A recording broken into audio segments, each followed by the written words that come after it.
21 सितंबर 2001 27 साल का flight lieutenant Abhijit Gadgil Rajasthan के सूरतगढ़ एयरबेस से उड़ान भरता है।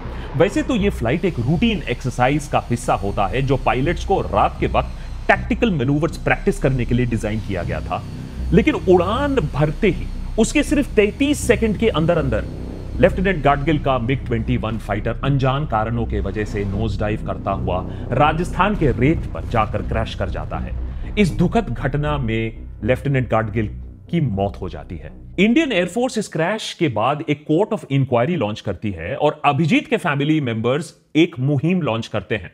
खुद इंडियन एयरफोर्स में सर्व कर चुके अभिजीत के पिता retired wing commander Anil Gadgil और उनकी पत्नी कविता अपने बेटे के मौत की वजह अच्छे से जानते थे। शुरुआत से ही इस दुर्घटना की वजह सोवियत एरा MiG-21 की तरफ इशारा कर रहा था और अभिजीत गाडगिल की शहादत के ठीक 5 दिन बाद 26 सितंबर 2001 को फिर से ऐसा ही एक और क्रैश होता है। हालांकि इस क्रैश में पायलट सेफली इजेक्ट तो कम से कम कर पाता है, उसे वो मौका मिलता है, समय मिलता है। लेकिन back to back crashes Abhijeet के पेरेंट्स के लिए एक वेकअप कॉल थी कि अगर उन्होंने आवाज नहीं उठाई तो ऐसे ही और भी जवान पायलट्स मारे जाएंगे और सिस्टम सोता रहेगा।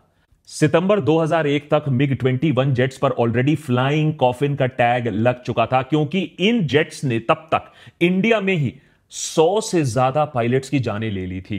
कई देश इन जेट्स को अपने एयरफोर्स से रिटायर भी कर चुके थे या रिटायर करने के प्रोसेस में थे, लेकिन भारत सरकार अभी भी इस मुद्दे पर चुप थी। पायलट्स की सेफ्टी और दशकों पुराने फाइटर जेट्स के मुद्दे को हाईलाइट करने के लिए और एक सोते हुए सिस्टम को उसकी आंखें खोलने के लिए लेफ्टिनेंट अभिजीत के फैमिली मेंबर्स ने हर लेवल संभव में पर कोशिश किया, चाहे वो लोकल लेवल के MP हो या एयरफोर्स चीफ हो, डिफेंस मिनिस्टर हो, प्राइम मिनिस्टर हो, यहां तक कि राष्ट्रपति भवन तक उसके भी दरवाजे इन्होंने खटखटाए और लोगों को कम से कम आगाह करने की कोशिश की कि यहां कुछ गलत हो रहा है। उसी साल नवंबर में तत्कालीन डिफेंस मिनिस्टर जॉर्ज फर्नांडिस ने संसद को बताया कि सिर्फ पिछले 4 सालों में यानी 1998 से लेकर 2001 के बीच में 64 MiG सीरीज के जेट्स क्रैश कर चुके थे हमारे देश में। इनमें 30 क्रैशेस के लिए एयरफोर्स ने पायलट्स को जिम्मेदार ठहराया, 5 के लिए बर्ड हिट्स और सिर्फ 21 क्रैशेस में ही आधिकारिक तौर पर ऑफिशियली माना कि टेक्निकल फॉल्ट्स की वजह से प्लेन क्रैश हुआ था। संसद में सरकार के इस जवाब ने हर उस दावे की आधिकारिक पुष्टि कर दी जो गाडगिल परिवार बीते कई महीनों से अपने अर्जियों से कहने की कोशिश कर रहा था कि MiG-21 विमान बिल्कुल भी सेफ नहीं है, इन्हें रिटायर करने का समय आ चुका है और भारत सरकार और इंडियन एयरफोर्स ये सब कुछ जानते हुए भी अपने पायलट्स की सेफ्टी इंश्योर करने के लिए फेल हो चुका है, ठोस कदम नहीं उठा रहा है।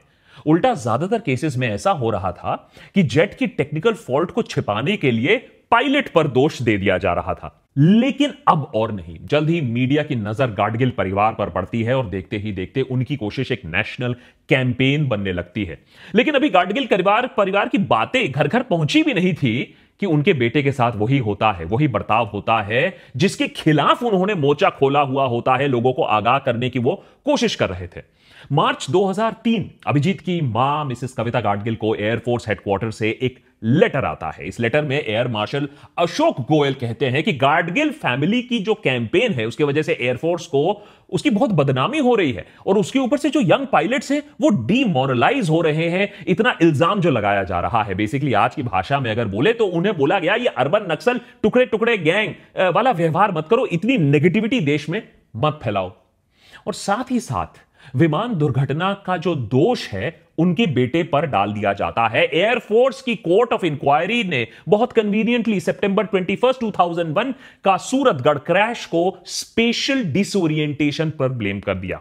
स्पेशल डिसोरिएंटेशन एक एविएशन जार्गन होता है जिसका मतलब यह होता है कि एक ऐसा कंडीशन जब पायलट अपने विमान का सही लोकेशन, स्पीड, ऑल्टीट्यूड, डायरेक्शन ठीक से फिगर आउट नहीं कर पाता है और इसमें अक्सर फिर कोलिजन हो जाता है। इस लेटर ने जितना दुख लेफ्टिनेंट अभिजीत की मां को पहुंचाया उतना ही और इतने सारे लोगों को पहुंचाया जो पूरी कहानी को समझ चुके थे, जान चुके थे और लोगों को यह बात समझाने की कोशिश कर रहे थे।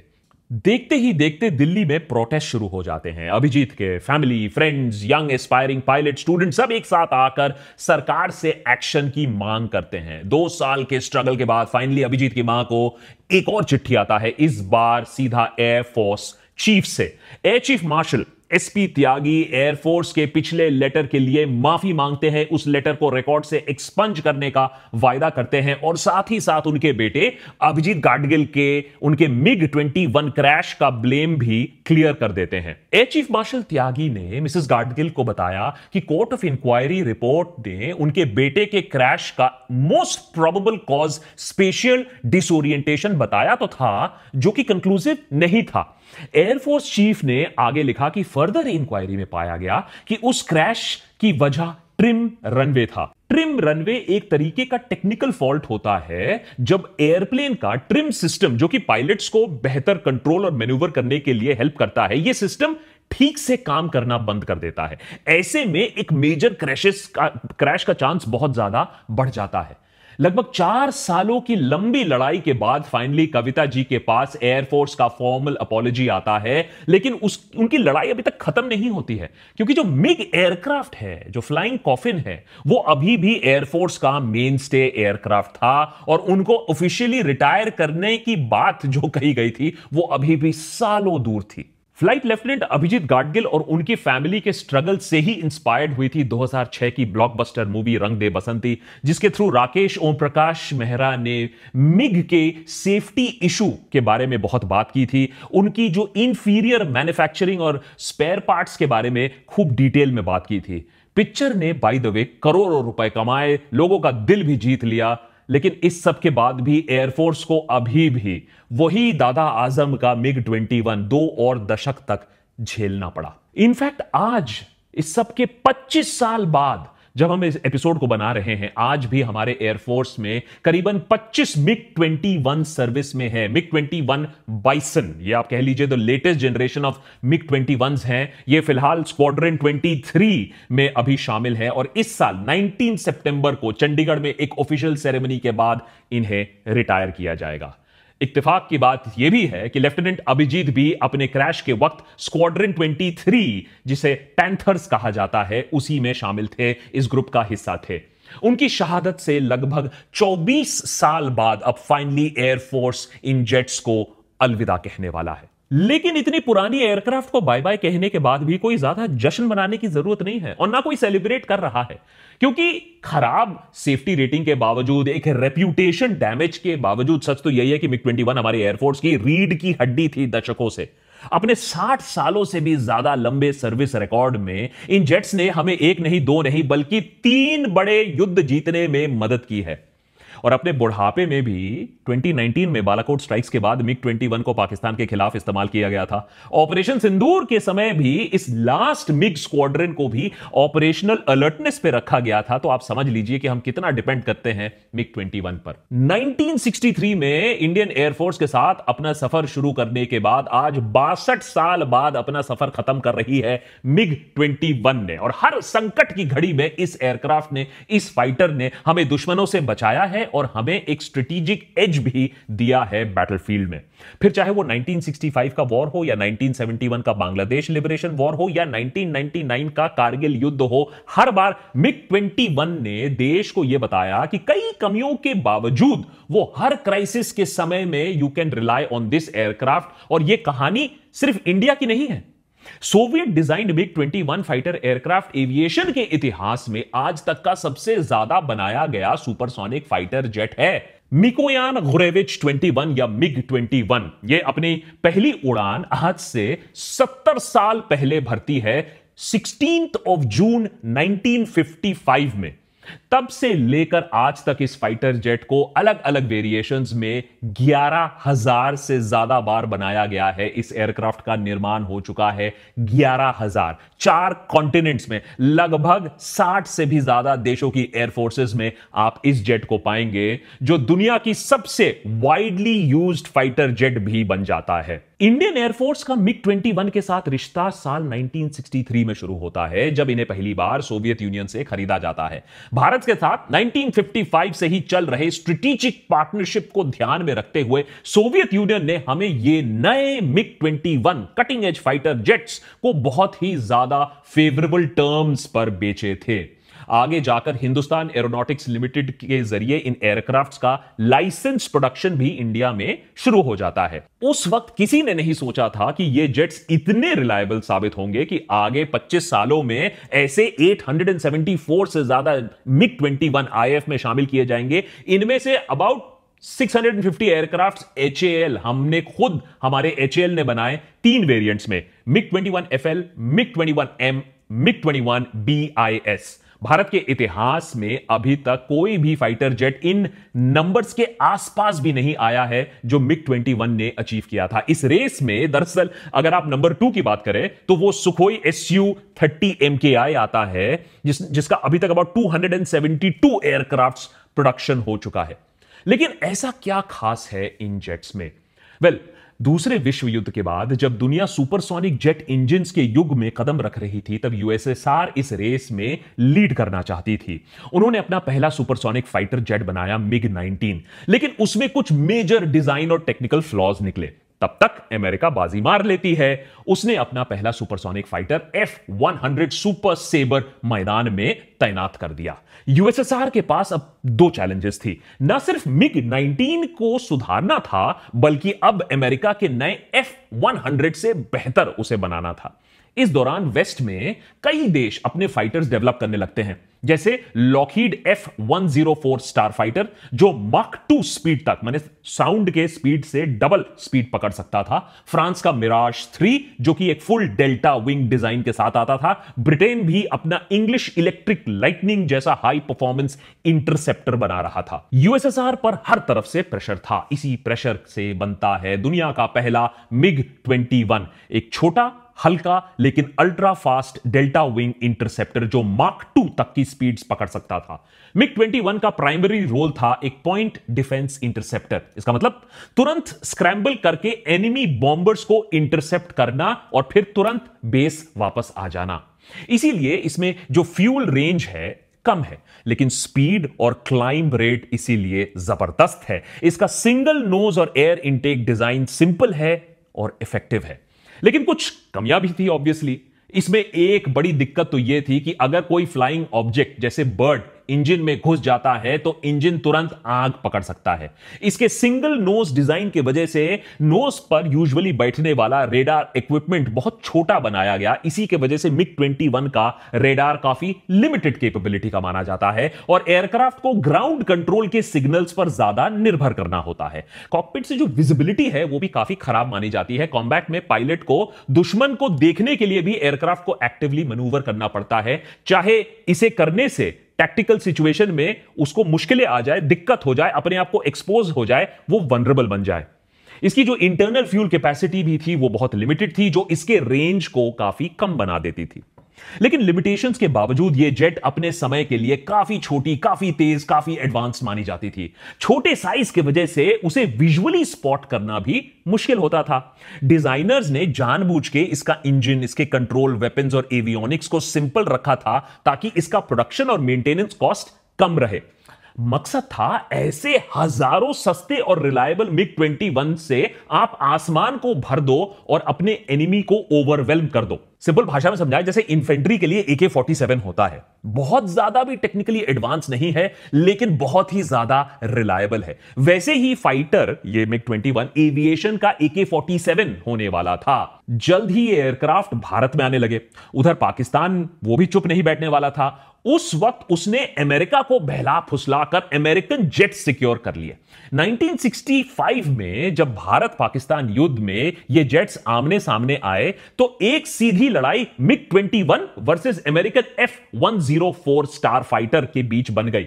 इंडो पाकिस्तान वॉर में इंडियन मिग 21 ने पाकिस्तानी F-104 को धूल चटा दी और लॉकहीड F-104 की इनविंसिबिलिटी के जो क्लेम्स हैं वो मुंह के बल गिर गए। और फाइनली 1971 वॉर में तो मिग 21 ने पाकिस्तान के F-86 सेबर्स और यहां तक कि फ्रेंच मिराज जेट्स को भी टक्कर दे दी। इसके बाद इंडिया ने मिग 21 को अपनी एयरफोर्स का बैकबोन बना लिया वो भी अगले 20 सालों के लिए। आज तक इंडियन एयरफोर्स की इन्वेंट्री से लगभग 1100 से 1200 मिग 21 एयरक्राफ्ट गुजर चुके हैं at any point of time, जिसमें original MiG 21 PF type 77, type 96, BIS और बाइसन वर्जन्स शामिल है। लेकिन समय के साथ साथ ये एयरक्राफ्ट भी ऑब्वियसली ऑब्सोलीट होने लगा। लेट 90s में back to back peace time crashes से उसे फ्लाइंग कॉफिन की बदनामी मिली, एक रेप्यूटेशन मिला। हालांकि एविएशन एक्सपर्ट्स और एक्स एयरफोर्स पायलट्स का मानना है कि इन जेट्स को फ्लाइंग कॉफिन कहना थोड़ा अनफेयर है। सबसे पहली बात, फाइटर जेट्स के डिजाइन और ऑपरेशनल काफी कॉम्प्लेक्स होते हैं। इनमें fuel, hydraulic fluid, electrical wiring, explosives, सब कुछ एक कॉम्पैक्ट एयरफ्रेम के अंदर डाल दिया जाता है। जब ये एयरक्राफ्ट हाई स्ट्रेस एनवायरनमेंट से गुजरता है तो एक छोटी सी टेक्निकल प्रॉब्लम भी एयरक्राफ्ट को क्रैश करा सकता है। इसे आप इस तरीके से समझ लीजिए कि दुनिया का सबसे एडवांस जेट अमेरिकन F-35, करोड़ों अरबों रुपए का F-35, वो भी 2006 से लेकर अब तक 30 से ज्यादा क्रैशेस में इन्वॉल्व हो चुका है, क्योंकि वो इतना एडवांस्ड एयरक्राफ्ट है कि मशीन्स और कंप्यूटर्स के बिना वो ऐसे में क्रैश कर जाएगा। अभी पिछले महीने ही आपने देखा यूके का F-35 केरला में आकर फंस गया। एक छोटी सी टेक्निकल गिच की वजह से वो फ्लाइट टेक ऑफ ही नहीं कर पाया, जब तक न पूरी कायनात आई उस प्लेन को बचाने के लिए। दूसरी बात, दुनिया का कोई भी देश हो, चाहे वो अमेरिका हो या कोई और देश हो, अपनी फाइटर जेट इन्वेंट्री को हर 20-30 साल में पूरी तरीके से रिप्लेस नहीं कर पाता है। इतने बड़े नंबर्स के जेट को एक साथ रिप्लेस करना ना टेक्निकली, ना फाइनेंशियली या लॉजिस्टिकली पॉसिबल है। याद रखिए, यूएसए, जिसके पास पैसे की कोई कमी नहीं है, यूएस एयरफोर्स अभी भी आज के डेट में भी 50 साल पुरानी F-16 उड़ा रहा है। तीसरी और सबसे इंपॉर्टेंट बात, एयरक्राफ्ट एक्सीडेंट रेट कैसे कैलकुलेट होता है? यह कैलकुलेट होता है 100,000 फ्लाइंग आवर्स में कितने एयरक्राफ्ट क्रैश करते हैं। यूएस का F-86 सेबर का एवरेज मिसहैप रेट था 4.4 क्रैशेस पर 100,000 फ्लाइंग आवर्स। 1960s में यूएस एयरफोर्स का कॉम्बैट एयरक्राफ्ट का मिसहैप रेट था 5.2, जो कि 2018 तक घटकर 1.3 तक आ चुका है। ऑब्वियसली फाइटर्स धीरे धीरे सेफ हो रहे थे। इसके मुकाबले 2020 से 2024 के बीच में सिर्फ इंडियन एयरफोर्स का 0.20 से लेकर 0.27 के बीच में एक्सीडेंट रेट रिकॉर्ड किया गया है। यह अपने आप में एक मिसाल है कि कैसे आईएएफ ने अपने पुराने एयरक्राफ्ट्स को भी डिसिप्लिन, प्रोफेशनलिज्म, एफिशिएंसी के साथ मैनेज किया है, उनको बचाकर चलाया है। यह सब बताता है कि मिग 21 के क्रैश रिकॉर्ड्स को सिर्फ हेडलाइंस के बेसिस पर आप जज नहीं कर सकते हो, इसमें भी कुछ मैथ्स है। लेकिन हां, यह बात भी सच है कि भाई पुरानी गाड़ी जितनी भी पुरानी हो, आप जितना भी ध्यान दे दो, बचा बुचू के आप उसको चला लो, मेंटेन अच्छे से कर लो, कभी ना कभी तो गाड़ी जवाब देगी, पुरानी हो जाएगी। और भारत को अब अपने मिग 21 की ऑपरेशनल लिमिटेशंस कारगिल वॉर के समय ही समझ में आ गई थी। उनका आउटडेटेड रेडार था, लिमिटेड वेपन्स लोड था, एज रिलेटेड मेंटेनेंस प्रॉब्लम दिन ब दिन बढ़ रही थी, तो कॉम्बैट में वो एक लायबिलिटी बन गई थी। यह बात 2000s में ही क्लियर हो गई थी।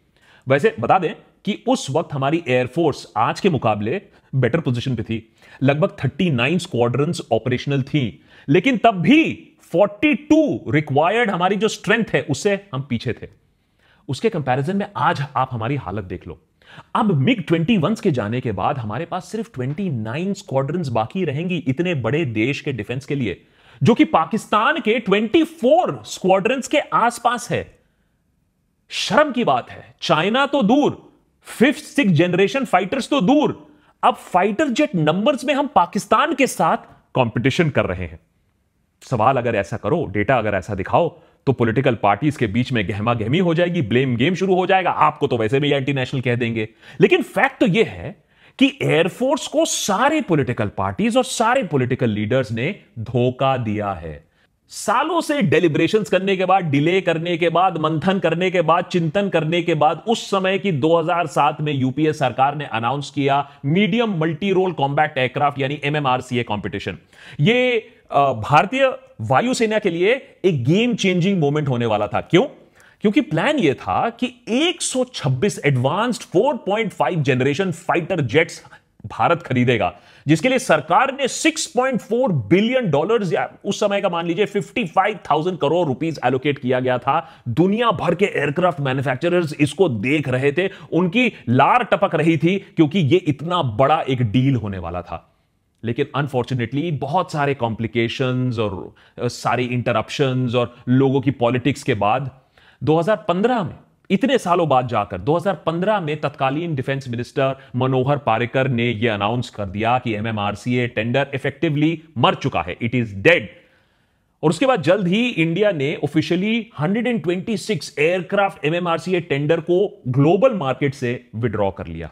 फिर प्रधानमंत्री नरेंद्र मोदी फ्रांस पहुंचते हैं और प्रेसिडेंट हॉलैंड के साथ एक रफाल डील अनाउंस हो जाता है, जिसमें 36 रफाल एयरक्राफ्ट फ्लाईअवे कंडीशन में इंडिया परचेज करने के लिए अग्री कर जाता है, पूरे $8.8 बिलियन यानी करीबन 60,000 करोड़ रुपए के कॉस्ट पर। हर रफाल का कॉस्ट लगभग 1,800 करोड़ रुपीस था।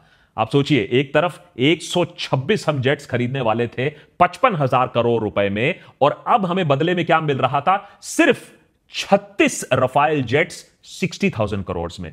लेकिन तब बताया गया कि अरे अरे अरे नहीं, ये तो एक टेम्पररी स्टेप है, ये तो एक स्टॉप गैप सोल्यूशन है। जो बड़ा वाला परचेज है एयरफोर्स को मॉडर्नाइज करने के लिए, वो तो अभी थोड़े दिनों में होगा। रफाल के आने से एयरफोर्स अपने एजिंग मिग-21 फ्लीट को तेजी से फिर फेज आउट करने लगती है, जिससे हमारी जो स्क्वाड्रन स्ट्रेंथ है वो 30 तक गिर जाती है। इसी बीच दशकों से डिले होने के बाद एचएएल तेजस लाइट कॉम्बैट एयरक्राफ्ट का हैंडओवर स्टार्ट करने लगता है, लेकिन ओरिजिनल तेजस MK1 वर्जन की कैपेबिलिटीज लिमिटेड होती हैं। कितनी? इतनी लिमिटेड होती है कि 50-60 साल पुराने मिग-21 की रिप्लेसमेंट को भी इफेक्टिवली इसे कंसिडर नहीं किया जा सकता है। इस वजह से तेजस MK1A वेरिएंट डेवलप करने की बात की जाती है, लेकिन उसकी फुल स्केल डिलीवरी 2028 टू 2030 तक होने की बात होती है। तो फिर प्रॉब्लम आ जाती है कि हमारे पास फाइटर्स हैं नहीं, और उसके बाद 2020 का होता है गालवान क्लैश। चाइनीज एयरफोर्स अपने रैपिडली जो अपने आप को वो मॉडर्नाइज कर रही थी, उसने अपने J-20 5th generation stealth fighters line of actual control के पास डिप्लॉय करने शुरू कर दिए।